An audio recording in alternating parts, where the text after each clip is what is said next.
Hello and welcome. It's Monday. It's Motivational Monday by Jim and Lucy. Today, our special guest will tell you a lot of stories that will just get you going, not just this week, this year, and many years ahead. We talk about the cycle of life and his amazing book, and our guest is David Richman. Hello, David. Hey, Lucy. Hello, Jim, too. Thank you for Uh, having me. well, we're happy to have you here, my friend. We're, Yes. we're expecting you to give our listeners some really great information about how they can jumpstart their life, make some differences, overcome some obstacles, make something really happen. Sure. Let's do it. Well, tell us more about your book and the cases that you researched and analyzed and the outcomes. Sure. So, quickly, the book Cycle of Lives, which came out not too long ago. It's available in book, Audible, and all that other stuff. And we all know there's not a lot of money in books, but 100% of the proceeds from the book go to support cancer organizations and other support groups. And those are listed in the book and on the website. But what I did was I found 15 people that had dealt with trauma in their lives. Who hasn't had young adulthood or childhood or adolescent trauma?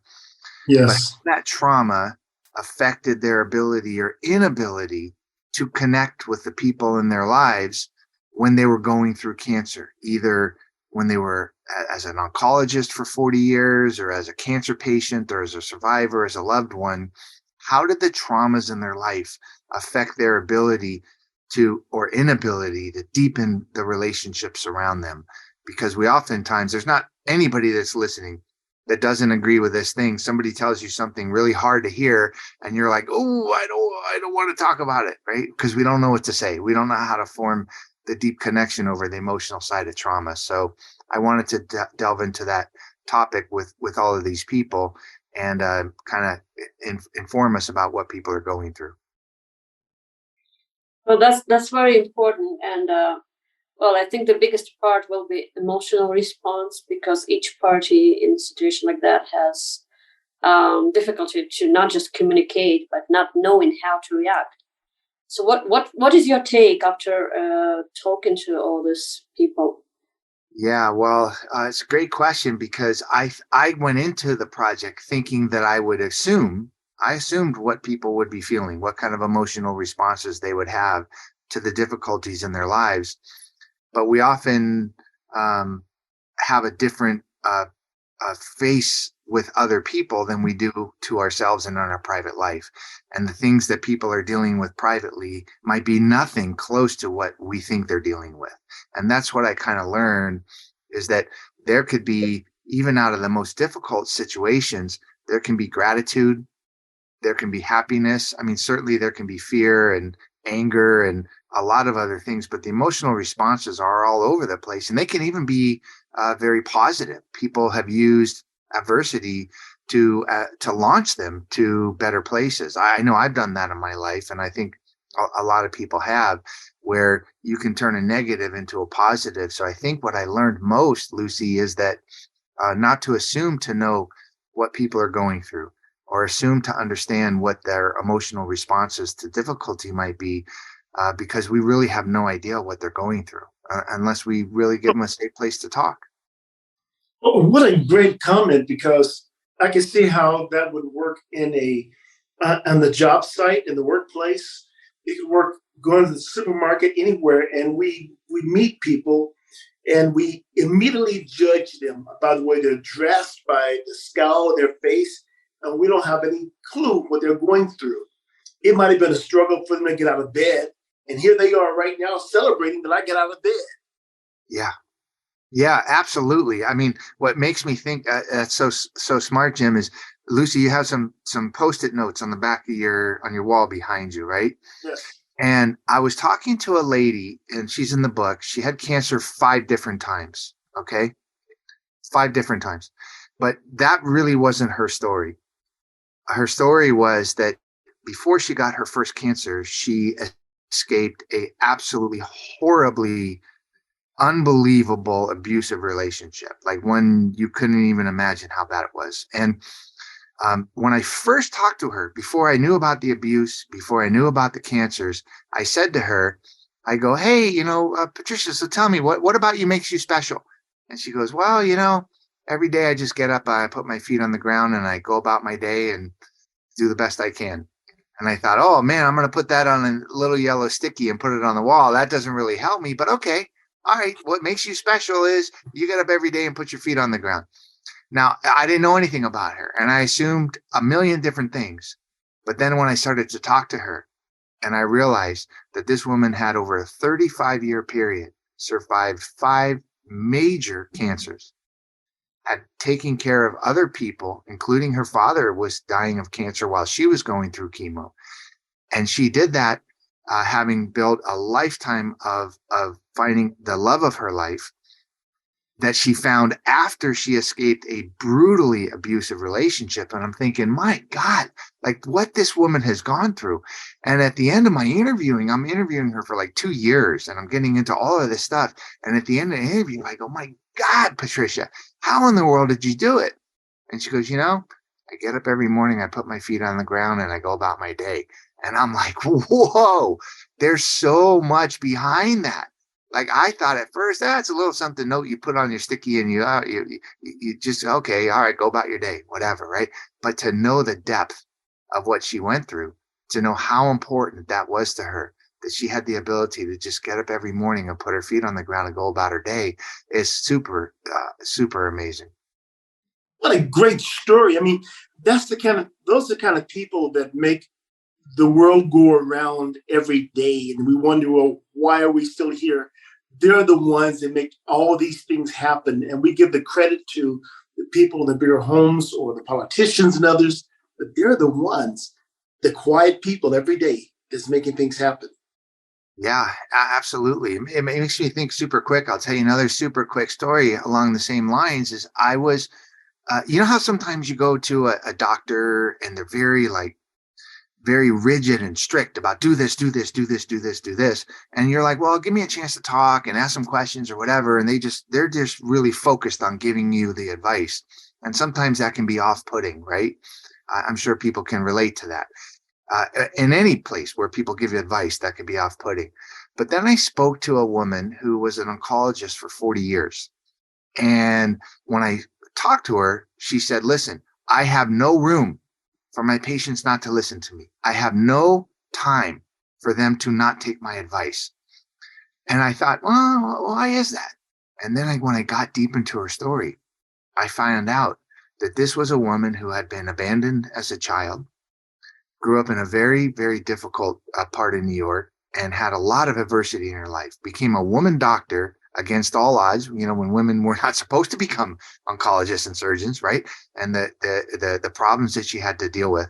And then she built this beautiful life for herself, great marriage, raised her daughter, had this just joy for the fortune that she had in life. And she said, now I know that I'm older. I know what my patients are going to miss if they don't take my advice, because I can make them better. I can help them. I can lengthen their lives. I can maybe even cure them. I don't have time for them to hem and haw. I don't have time for them to tell me that my advice is not the best advice. I'm desperate to help people. And I thought to myself, man, how cool is that? That sometimes when somebody is just, in your face about do this, do this, do this, maybe they're doing because they care so much about you that, you know what I'm saying? So you just never know what's behind the story. That's a great example. It makes me humble to listen to you relate those stories. It is amazing. Well, I know when we hear the word advice and when someone tells us like advice and we are like resistant because someone tells us what to do. I mean, come on, doctor. Okay, I need second opinion. Someone, the coach, the spouse, you tell me what to do. Well, I don't think so. Right. That's the first reaction. That's natural. That's a human thing. But from your experience, David, from the interviews, once you analyzed everything, how do all your interviews manage to maintain that positivity, manage to maintain that strength, not just to go through difficult situation, not just to overcome those challenges, but also rise above. Yeah, it's a great point. And I tell you, I know this is going to sound wacky, but I'm going to say it anyway. And that is, I didn't meet one single person on this, and I interviewed hundreds and hundreds of people. I ended up interviewing the people that made the book for a couple of years, right? So I got super deep, but I didn't meet one person, Lucy, that hadn't overcome some amount of unbelievable trauma, either as a kid, as a young adult, making bad decisions, being dealt a hand in life, having bad luck, a missing out opportunity, you name it. People have overcome, every single person I talked to. Now, they thought, oh, my life's not that interesting. I'm just living my life, whatever. But then when you find out what they've overcome and how they have been able to be their best selves, or how they still want to become their best selves, even against those odds, it's very inspiring, because I think in the end, we kind of can either think, have pity for people because of how bad they have it. Well, it's not maybe as bad as you think. Or we can try to bring attention to ourselves for how bad we have it. And you go, well, it's not really that bad, right? So I think that it's easy to assume the worst, but man, when you get down to it, most people, they get beyond it. They can transform. They can have optimism for the future. And it's shocking, Lucy, to find out how much people have gone through and how much they've overcome. It just gives you an opportunity to be humbled. So what is the common denominator?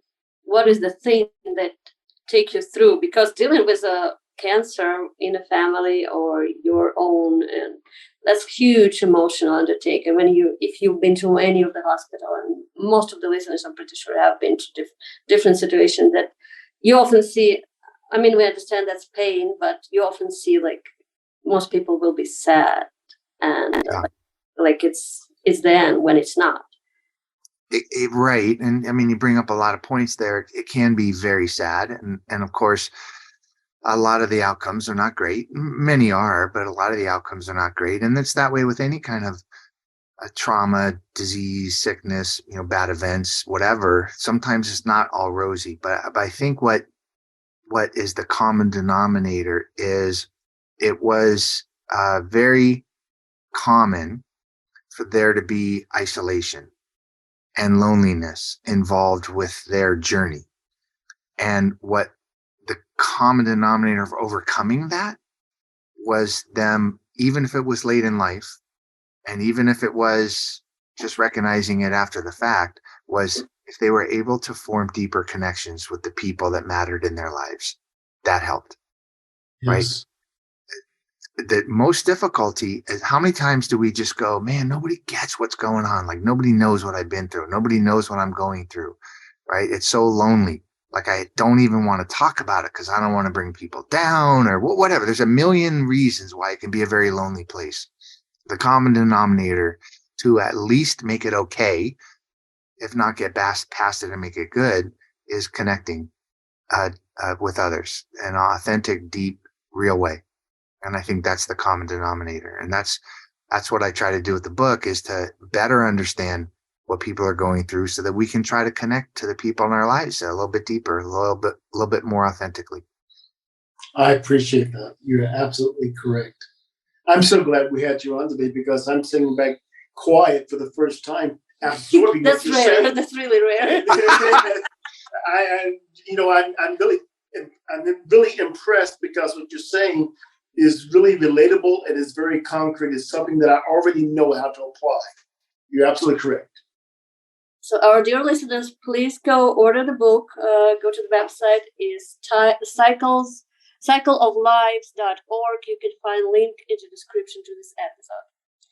I highly encourage them to get the book, and whatever organization with, hire this great guy for your organization, because this is not just another motivational book. This is something that I mean it, that it actually has implications for your life and your business. Well, thank you. I appreciate that. And you guys keep coaching and keep doing what you're doing. And we all know that writing books is more about love than about anything else. So, what's not good about that? So I appreciate the opportunity to talk to you guys. You take care of yourself, my friend. I really enjoyed having you on today. Yeah. Thank you, Jim. Thank you, Lucy. Thank you very much. This is Motivational Monday by Jim and Lucy. Follow our podcast and check out our website jimandlucywoods.com.